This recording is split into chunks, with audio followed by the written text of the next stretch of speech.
Hi everyone, in this video I'll show you how to fill numbers in Excel quickly. Excel doesn't give you a simple number this button, so there are a few different techniques you can use depending on what you're after. The first method is the two-cell pattern.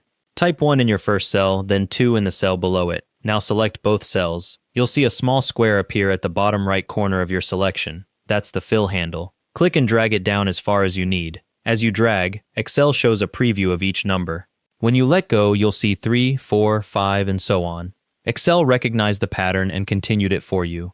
If you only want to type one number, here's a faster shortcut. Type your starting number, then press Enter. Select that cell again. Now press and hold the Control key, then grab the fill handle and drag down one cell. You'll see a small plus sign next to your cursor, which means Excel's filling a series instead of copying. Release, and a 2 appears. Now double-click the fill handle and Excel automatically fills the rest of the column based on how long your adjacent data is. If you already dragged without holding Control and ended up with a bunch of ones, you can fix it. After you drag, look for the Autofill Options button at the bottom right of your newly filled range. It's a small icon. Click it, then select Fill Series from the menu. Your copied ones turn into 1, 2, 3, 4, and so on.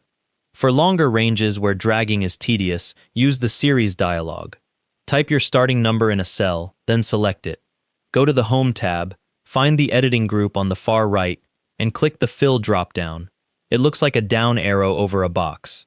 Choose Series. In the dialog, pick columns under Series in, select Linear under Type, then enter your step value, usually 1. If you want to stop at a specific number, enter that in the Stop Value box.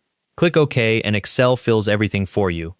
The last method gives you the most control up front. Type your starting number, then right-click on the fill handle and drag down with the right mouse button held.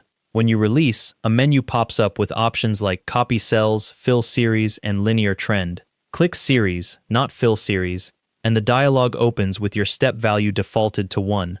Change it if needed, then click OK. One last tip, if your fill handle isn't showing up, go to File, Options, Advanced, and under Editing Options make sure Enable Fill Handle and Cell Drag and Drop is ticked. Thanks for watching.